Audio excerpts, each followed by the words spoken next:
코로나의 어려운 시기가 어느 정도 지나간 올해는 이 성탄절의 화려함이 어느 정도 다시 돌아온 듯해 보입니다.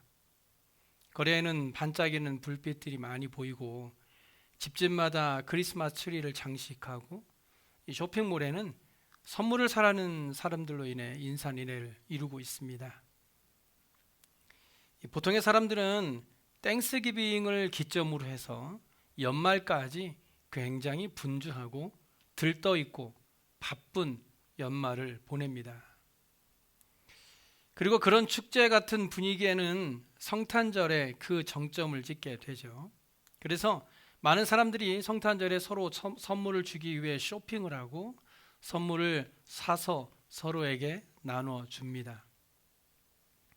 그런데 사실 세상 사람들이 파티를 하고 쇼핑을 해서 선물을 주고 받는 소위 연말 시즌이 우리 그리스도인들에게는 그들과는 조금은 다른 시즌이기도 합니다. 기독교에서는 그 시즌을 대강절이라고 부릅니다. 이 대강절이라는 것은 성탄절 전에 4주간의 기간을 말하는 것으로, 대강절이라는 말의 뜻은요, 하나님께서 그리스도로서 이 땅에 오신다라는 뜻입니다. 즉 하나님께서 아기 예수 그리스도로 오시는 날을 기다리는 날이 바로 대강절인 것이죠. 그래서 사실 그리스도인들의 12월은 조금은 달라야 합니다. 믿지 않는 사람들이 성탄절의 의미와는 전혀 상관이 없이 그저 서로에게 선물을 주고받는 그런 축제 같은 12월이 아니라 우리의 구원을 위해 이 땅에 오시는 아기 예수님을 기다리는 마음으로, 그리고 나를 위해 오시는 그리스도에게 감사하는 마음으로 보내야 하는 12월 달이 되어야 하는 것이죠. 이제 다음 주면 크리스마스가 됩니다. 우리가 단 일주일이라도 예수 그리스도로 구원함을 얻은 성도라면 하나님께서 그리스도로서 이 땅에 오신다는 것을 마음에 두고 나를 위해 이 땅에 인간으로 오시는 그리스도를 기다리는 한 주간이 되셨으면 좋겠습니다. 오늘 본문의 요한복음 1장 1절은 이렇게 시작합니다. 태초에 말씀이 계시니라. 이 말씀이 하나님과 함께 계셨으니 이 말씀은 곧 하나님이시니라. 여기 태초에라는 말씀은요, 창세기 1장 1절에서도 사용된 표현이죠. 태초에 하나님이 천지를 창조하시니라. 즉 요한은요, 여기에서 분명하게 창세기 1장 1절에서 말씀하고 있는 태초라는 말씀을 인용함으로써 그 태초와 이제 요한복음에서 말씀하고 있는 말씀과의 상관관계에 대해서 말씀하고 있는 것입니다. 여기 태초라는 말은 창조 이전, 세상이 만들어지기 이전, 아직 아무것도 존재하지 않았을 때를 의미하고 있습니다. 그 의미는 그 말씀이 창세 전에 이미 존재하고 있었다는 것입니다. 이것은 인간 예수에 대한 말이 아니라 사람이 되신 또는 성육신하신 예수를 말하고 있는 것입니다. 그리고 말씀이라는 말은 헬라어로 로고스라고 합니다. 이 로고스라는 이름은 성육신하신 분, 즉 메시아에게 주어진 이름입니다. 그리고 그 로고스는 하나님과 함께 계셨던 분입니다. 하나님과 함께 계셨다라는 것은 하나님께서 세상을 창조하실 때 함께 계셨던 삼위의 하나님 중에 한 분이라는 것이죠. 그런데 그런 로고스가 곧 하나님이다라고 말씀합니다. 즉 로고스이신 그리스도가 성부나 성령과 동등하다라는 의미가 있는 말씀이죠. 그런데 그런 말씀이신 로고스가 되신 그리스도는 본문 14절에 와서는 말씀이 육신이 되어 우리 가운데 거하신다고 말씀하고 있습니다. 말씀이 육신이 되셨다라는 것은요, 빌립보서 2장 5절부터 8절에 잘 나타나 있죠. 너희 안에 이 마음을 품으라. 곧 그리스도 예수의 마음이니 그는 근본 하나님의 본체시나 하나님과 동등됨을 취할 것으로 여기지 아니하시고 오히려 자기를 비워 종의 형체를 가지사 사람들과 같이 되셨고 사람의 모양으로 나타나사 자기를 낮추시고 죽기까지 복종하셨으니 곧 십자가에 죽으심이라. 즉 말씀이 육신이 되셨다라는 말씀을 한마디로 하면 임마누엘입니다. 이 임마누엘이라는 말은 이미 구약의 이사야 선지자가 예언한 바가 있죠. 그러므로 주께서 친히 징조를 너희에게 주실 것이라. 보라, 처녀가 잉태하여 아들을 낳을 것이요 그의 이름을 임마누엘이라 하리라. 우리는 예수님께서 동정녀, 즉 처녀의 몸에서 잉태되셨다라는 사실을 믿는 사람들입니다. 예수님은 그렇게 죄와 상관없이 태어난 분으로 이 땅에 태어났습니다. 그리고 그렇게 하나님이 우리와 함께 계시게 된 것입니다. 임마누엘이라는 뜻에 대해서 마태복음 1장 23절에 이렇게 말씀하죠. 보라, 처녀가 잉태하여 아들을 낳을 것이요 그의 이름은 임마누엘이라 하리라 하셨으니 이를 번역한즉 하나님이 우리와 함께 계시다 함이라. 하나님께서 우리와 함께 계시기 위해서 동정녀를 통해서 이 땅에 내려오신 것입니다. 그래서 예수님은 완벽하게 하나님을 보여주셨고 또한 예수님을 통해서 우리를 향한 하나님의 완전하신 사랑을 보여주신 것입니다. 하나님은 한 분이시지만 삼위가 있으십니다. 우리는 그것을 삼위일체라고 표현하죠. 이 삼위는 각자의 인격을 가지고 계십니다. 그런데 이 하나님은 그 본체가 하나이십니다. 하나님이라고 하는 본체는 오직 하나밖에 없습니다. 하나님은 삼위의 인격으로 자신을 나타내시지만 그러나 하나님의 존재를 셋으로 구분하는 것은 아니에요. 우리 하나님은 그 존재에 있어서 오직 하나이신 유일하신 하나님입니다. 성부, 성자, 성령은 한 본체이시기 때문에 권능도 동등하시고 영광도 똑같으십니다. 다시 1절로 거슬러 올라가 보면 주님은 말씀으로 하늘에 계셨던 분입니다.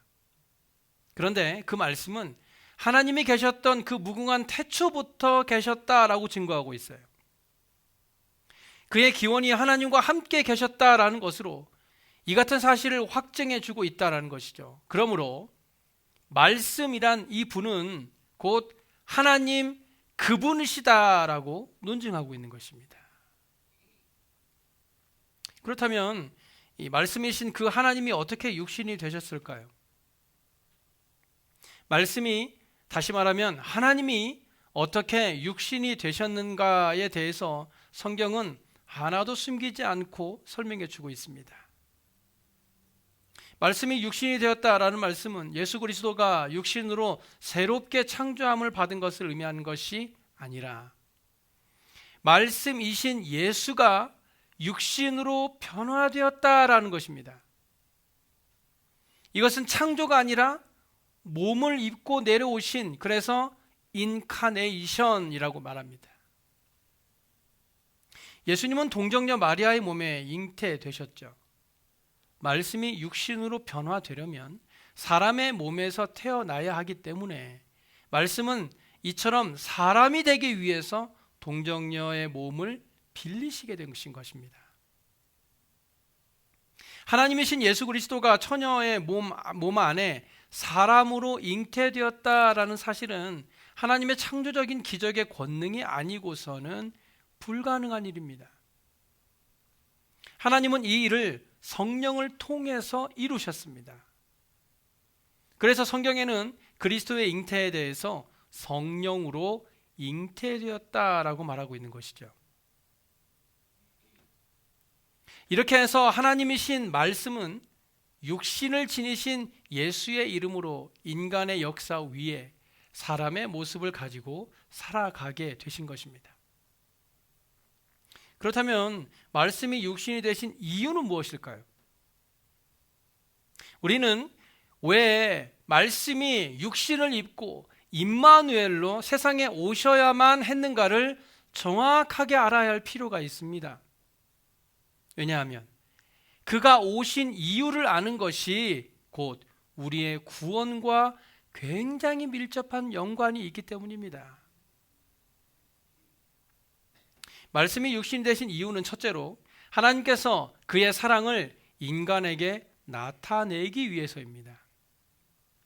성경은 하나님은 사랑이시다라는 말씀을 여러 곳에서 말씀하고 있죠. 그런데 그런 하나님의 사랑이 어떻게 우리에게 나타났는가에 대해서 우리에게 아무런 증거가 없다면 우리는 하나님의 사랑을 깨달을 수 없을 것입니다. 그래서 하나님은 그 사랑의 분명한 증거로서 그의 아들을 육신의 모습으로 이 세상에 보내신 것입니다. 로마서 5장 8절에 우리가 아직 죄인 되었을 때에 그리스도께서 우리를 위하여 죽으심으로 하나님께서 우리에 대한 자기의 사랑을 확정하셨다라는 말씀에서 우리는 하나님의 사랑의 분명한 증거를 찾을 수 있죠. 두 번째로 말씀이 육신이 되신 이유는 죄인을 구원하시려고 그 아들을 세상에 보내신 것입니다. 모든 인간은 죄로 죽게 되었고 하나님은 이 같은 인간을 구원하시려는 뜨거운 사랑을 가지고 계셨습니다. 그러나 하나님은 아담의 후손이 아닌 사람 중에 죄 없는 온전한 인간이 나와서 인간의 죄값으로 십자가에서 저주를 받아 죽지 않으면 죄인들을 구원할 수 있는 방법이 없었습니다. 그래서 하나님은 자기 아들을 이런 희생 제물로 삼으시기 위하여 말씀이 육신이 되게 하신 것입니다. 히브리서 2장 14절과 15절에 보시면 자녀들은 혈과 육에 속하였음에 그도 또한 같은 모양으로 혈과 육을 함께 지니심은 죽음을 통하여 죽음의 세력을 잡은 자 곧 마귀를 멸하시며 또 죽기를 무서워함으로 한평생 매여 종노릇하는 모든 자들을 놓아주려 하심이다 라는 말씀에 잘 알 수 있죠. 그래서 우리는 예수 그리스도의 모습에서 하나님의 영광을 볼 수 있어야 합니다. 사람의 모습으로 오신 그리스도의 영광은 사람들이 영적으로 주의 깊게 관찰하지 않으면 바라볼 수 없습니다. 느낄 수도 없어요. 우리가 예수님을 깊이 알게 되면 예수님에게서 발견할 수 있는 것이 있는데 그것은 바로 예수님의 신성입니다. 바로 아버지 독생자의 영광이죠. 예수님을 깊이 아는 사람은 그분이 인간의 구원을 위해서 하나님이 보내신 은혜의 선물이요, 그리고 마지막 날에 친히 그 아들을 통하여 말씀으로 하시는 그 진리로 오시는 분이심을 깨달아 알게 되는 것입니다. 요한이요 오늘 본문 1절에 이 말씀은 곧 하나님이시다라고 한 것은 그가 곧 하나님을 계시한다는 것입니다. 예수님이 하나님을 보여준다는 것입니다. 만약 예수님에게 하나님의 신성이 없으셨다면 하나님을 제대로 계시하지 보여주지 못했을 것입니다.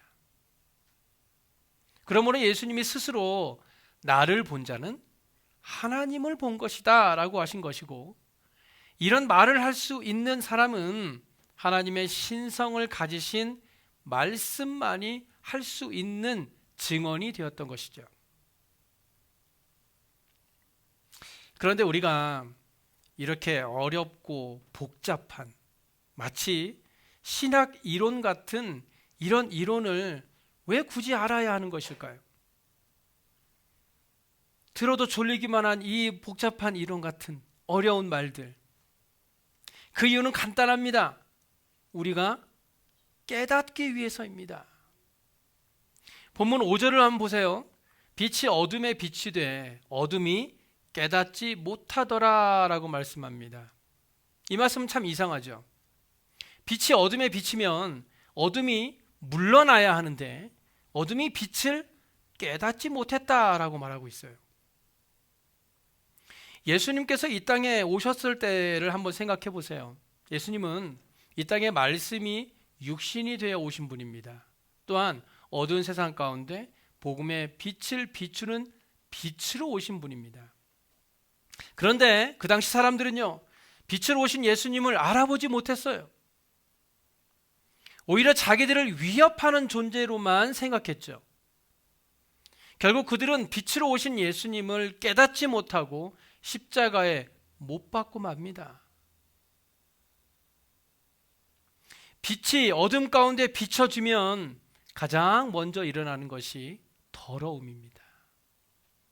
제가 어느 날 집에 거실에 앉아 있는데요, 저녁에 해가 지면서 거실로 빛이 쫙 들어오게 되니까 집안 구석에 있던 먼지가 눈에 너무 잘 보이더라고요. 어두울 때는 보이지 않았던 더러운 것들이 빛이 비춰지니까 너무 잘 보이더라는 것입니다. 예수님이 이 땅에 빛으로 오시니까 사람들의 죄가 드러나게 되었습니다. 그런데 사람들의 이 죄가 드러나게 될 때 두 가지 현상이 일어나는데, 하나는 회개하는 사람이 생긴다는 것이고 다른 하나는 오히려 더 어두운 곳으로 숨는다는 것입니다. 예수님을 죽인 사람들은 자신의 죄가 드러났을 때 회개하지 않고 그 죄를 감추기 위해 예수님을 십자가에 못 박은 것입니다. 예수님은 인간의 죄를 드러내고 그 죄가 드러남으로 인해서 사람들이 회개함으로 구원함을 얻도록 하시기 위해 이 땅에 오셨는데, 어떤 사람들은 그 빛을 깨닫지 못하고 오히려 자신의 죄가 드러나는 것이 두려워 더 어두운 곳으로 도망하고 만다는 것입니다. 그래서 요한은요, 본문 9절 이하 이렇게 설명하잖아요. 참 빛, 곧 세상에 와서 각 사람에게 비추는 빛이 있었나니 그가 세상에 계셨으며 세상은 그로 말미암아 지은 바 되었으되 세상이 그를 알지 못하였고 자기 땅에 오매 자기 백성이 영접하지 않았다. 예수님이 이 땅에 오심으로 각 사람에게 빛이 비춰지게 되었습니다. 하지만 당시 사람들은 그 빛을 깨닫지 못했어요. 알아보지 못했습니다. 그러면 지금 저와 여러분은 어떻습니까?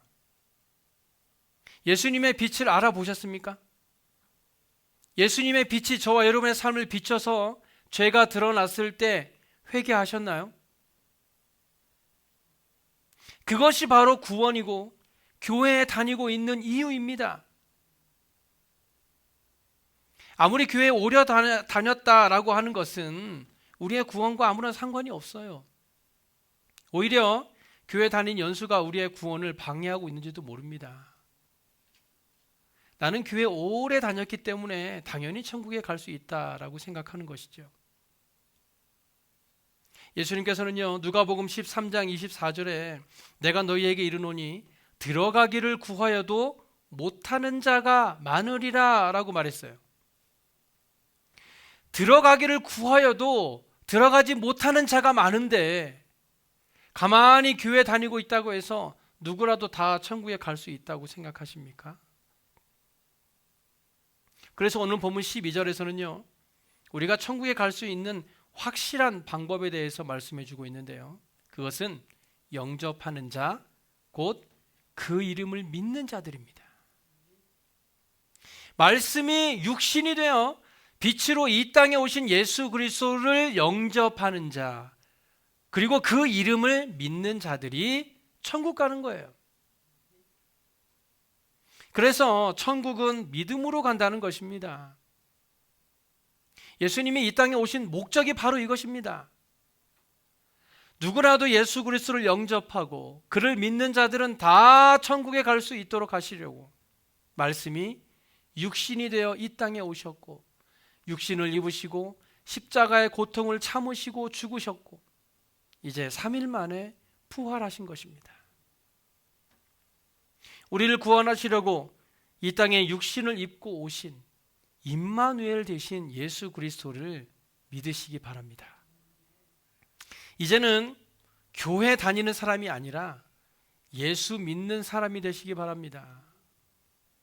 교회만 다닌다고 해서 다 구원받는 것이 아니에요. 우리는 교회 다니는 사람이 아니라 예수 믿는 사람이 되어야 합니다.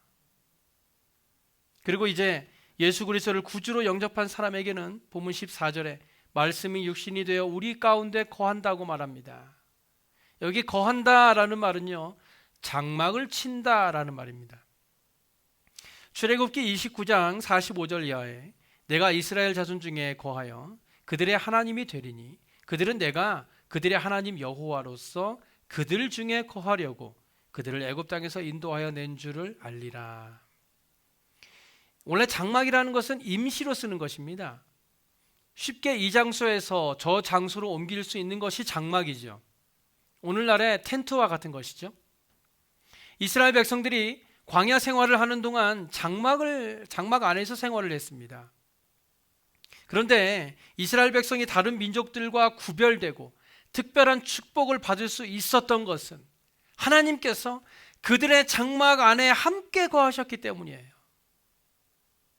하나님께서 직접 말씀하시잖아요. 그들은 내가 그들의 하나님 여호와로서 그들 중에 거하려고 그들을 애굽 땅에서 인도해냈다.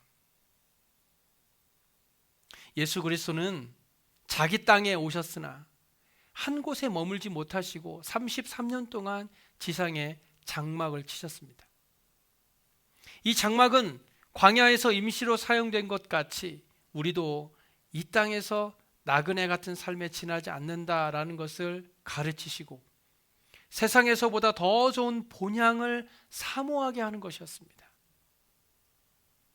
또한 장막은 볼품이 없죠. 예수 그리스도는 짐승이 거처하는 누추한 곳에서 태어나셨습니다.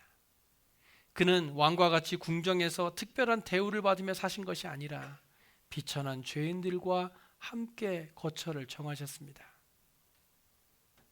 예수님은 이사야의 예언대로 그는 주 앞에서 자라나기를 연한 순 같고 마른 땅에서 나온 뿌리 같아서 고운 모양도 없고 풍채도 없은즉 우리가 보기에 흠모할 만한 아름다운 것이 없는 모습으로 사셨습니다. 그런데 그런 예수님께서 육신이 되어 우리 가운데 장막을 치셨습니다. 우리 안에 장막을 치신 예수님의 모습이 아버지 독생자의 영광이요 은혜와 진리가 충만한 모습인 것입니다. 예수님은 하나님의 독생자이십니다. 또 태초에 하나님과 영광 중에 계셔서 천지를 창조하신 하나님입니다. 그 말씀으로 그는 말씀으로 육신이 되어서 우리 가운데 거하시는 만유의 주가 되십니다. 그러므로 예수님께서 나타내신 영광은 아버지의 독생자로서의 아버지의 영광이었던 것입니다. 대강전을 보내고 있는 우리의 삶이 이런 예수님의 영광을 보게 되는 시간이 되었으면 좋겠습니다. 그저 우리가 선물을 주고 받는 날로만 기억할 것이 아니라 우리를 위해 이 땅에 육신으로 오시고 이제는 우리 가운데 거하셔서 하나님 아버지의 영광을 나타내기 원하는 예수님이 이 땅에 오신 그 이유를 기억하며 기쁨의 성탄절을 맞이하는 저와 여러분의 삶이 되시길 간절히 소원합니다. 기도하겠습니다.